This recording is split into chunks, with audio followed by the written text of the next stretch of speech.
So at The Atlantic, my responsibility and the responsibility of digital and technology as a whole is to take a brand that is 156 years old, that dates back to antebellum America, that James Buchanan was president when this company was founded.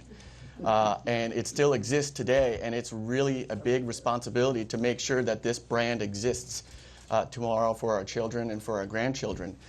So it's not a, it is a large task to take it into the digital world, especially the digital world that changes on a dime, where those that we compete against didn't even exist 5 or 10 years ago.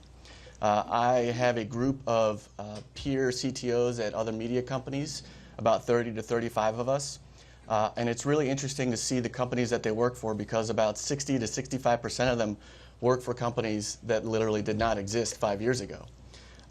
So that said, what happened to all the other companies that were our competitors? Well, they weren't fast enough to evolve. They were not able to evolve with the digital times. So how have we been able to survive into this generation? Well, we embrace digital technology. We look to figure out how do we take this brand and put our stamp on the digital world. We look to innovate with things like Quartz, our newest brand that we launched not too long ago, about a year ago. We launched that within several months, and then went from 0 to 4.5 million uniques in a month. So that's an example of how we're taking an existing brand, an existing umbrella of companies, and making sure that it lasts through these turbulent digital times. Thanks. Macon? Thanks. So I spent a lot of time working with Tom, so I think we share an understanding of our experience at the White House, which is probably the best place to start before I get into my work at the State Department. I worked on the 2008 presidential campaign and started with at the White House the same day the president did. When he was taking the oath of office, I was in an office building downtown turning on the White House website. And since then, it seems about 4 weeks since I've sort of gone from there to where I am now. When we were at the White House, you know, I think it's really important to understand we thought of our job not as a media company, not even close. We were really much more informed by the presidential campaign and this idea that technology fundamentally shifts the power dynamic in the world. And this is something that Reed touched on earlier, is when you look just at the internet as a way to move information from one place to another, you're really missing, I think, a lot of the opportunities that are out there. And so in the course of our work at the White House, we focused on 3 main goals. First, how can we amplify the president's message, which really looked at going to the places where people already are, understanding that the only person who had whitehouse.gov as their homepage was my mother, and really thinking about you know, where people were consuming information. We didn't have a spot on Netflix. We did have a channel on Hulu, I should point out. So amplifying that. Then also looking at how we can open up the work of the White House and focusing on accessibility, which I had a chance to talk with some folks the other day about.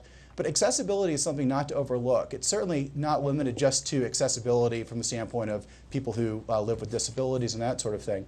It's also accessibility in terms of internet access. It's accessibility in terms of language, but it's also accessibility in terms of context.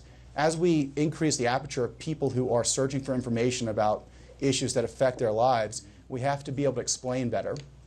And this was something that was really hard for us to do at the White House. We were a building full of wonks, really smart people who just bake in so many assumptions to how they communicate with the public. Our role was really to make that content more accessible. And then the final piece, and the piece that got me excited to join the campaign, join the White House, and continues to the State Department, is to really look at how we can use technology to create meaningful opportunities for people to participate at the White House and their government, and I think with the State Department in public diplomacy itself. I've been at IIP for about 3 months now.